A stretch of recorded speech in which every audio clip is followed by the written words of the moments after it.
Hi friends, good evening. Welcome back to our star family. ఈరోజు మీ ముందుకు ఒక చక్కని పచ్చడితో వచ్చానండి. దీంట్లో ఇది దొండకాయ పచ్చడి అండి, విలేజ్ స్టైల్లో. చాలా ఈజీగా చేసుకోవచ్చు. ఒక 15 దాకా పచ్చిమిర్చి తీసుకున్నానండి, 8 దాకా దొండకాయలు, 2 టమాటాలు, తాలింపు కోసం కరివేపాకు అండ్ పచ్చిమిర్చి, ఇంగువ, తాలింపు గింజలు అండ్ కొత్తిమీర అండి, కూరకు తగిన సాల్ట్ అండ్ నూనె కూడా తీసుకున్నానండి. చూపించలేదు, ఎల్లిపాయ కూడా ఉందండి. ఫస్ట్ ఈ పచ్చిమిరపకాయలు అనేది మనం నీట్గా కడిగేసుకోవాలండి. కడిగేసుకొని దీంట్లో నీళ్ళు లేకుండా ఫస్ట్, ఎందుకంటే మనం ఆయిల్ వేస్తాం కదా, చిట్టుపట్లు ఆడకుండా నీళ్ళంతా డ్రై వరకు పక్కన ఉంచుకున్నానండి. తర్వాత దాన్ని మనం 2 ముక్కలుగా కట్ చేసుకోవాలి.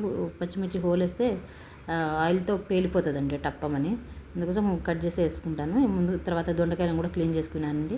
ఎందుకంటే పచ్చడి కదండి, త్వరగా మగ్గిపోతుంది. గ్యాస్ ఎక్కువ పెట్టేస్తే తొందరగా అయిపోతుంది. కానీ ఇదంతా స్లో, అంటే కొంచెం మీడియం ఫ్లేమ్లో పెట్టి చేస్తున్నాను. ఇప్పుడు మనం ఈ పచ్చిమిర్చినండి 2గా కట్ చేసుకుందాం. మధ్యలో నుంచి 2 ముక్కలు చేసేసుకుందామండి. చూడండి, ఒక చేతిలో ఫోను, ఒక చేతిలో చాకు కుదరట్లేదండి. మీకోసమని ఇలా చేసి చూపిస్తున్నాను. చూడండి, ఒకేసారి ఒక 4-5 కట్ చేస్తున్నానండి, టైం సేవింగ్ అవుతుందని. చూసారా నా టాలెంట్ ఎలా ఉందో. చూడండి, ఇలా పచ్చిమిర్చి అంతా కట్ చేసుకొని పక్కకు పెట్టుకున్నానండి. దీనికి కొంచెం వాటర్ అనేది జారిపోతూ ఉంటుంది కదండి, డ్రై అవ్వాలి లైట్గా. ఇప్పుడు మనం ఒక చిన్న గిన్నె తీసుకుందామంటే ఆ గిన్నెలో ఇదంతా పచ్చడిని అంతా వేపుకుందామండి. చూడండి, చిన్న గిన్నెలో ఒక 2 టేబుల్ స్పూన్ల దాకా ఆయిల్ తీసుకున్నానండి. ఎందుకంటే దొండకాయ కూడా వేగాలి కదండి, దానికోసం 2 టేబుల్ స్పూన్లు తీసుకున్నాను. ఇప్పుడు దీంట్లో పచ్చిమిర్చి వేసి వేగిస్తున్నానండి. ఒక 3 నిమిషాలు పడుతుంది అంతే, ఎక్కువ పెడితే టప్పని పేలుతుందని మీడియంలో పెట్టి వేయిస్తున్నాను. చూడండి, పచ్చిమిర్చి వేగిపోయిందండి. మనం ముందుగా తీసుకున్న దొండకాయలనేవి నేను నిలువుగా చీల్చుకున్నానండి, నిలువుగా కట్ చేసుకున్నాను.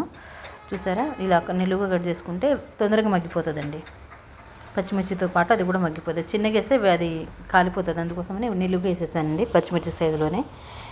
దీంట్లో కొన్ని పండు దొండకాయలు కూడా వేసానండి. పండు దొండకాయలతో కూడా చాలా బాగుంటుందండి పచ్చడి. మరీ పండిపోయినాయి కాకుండా లేతగా ఇలా లైట్ ఆరెంజ్ కొంచెం ఉంటే వేసేసుకోండి, ఏం కాదండి, బాగుంటుంది చట్నీ. దాంట్లోకి నేను ముందుగా తీసుకున్న కొంచెం చింతపండును కూడా వేసేసానండి. క్లీన్ చేసుకొని వేసేస్తున్నాను. ఇదంతా మగ్గాలండి. ఇది మగ్గడానికి ఒక 3-4 మినిట్స్ పడుతుంది.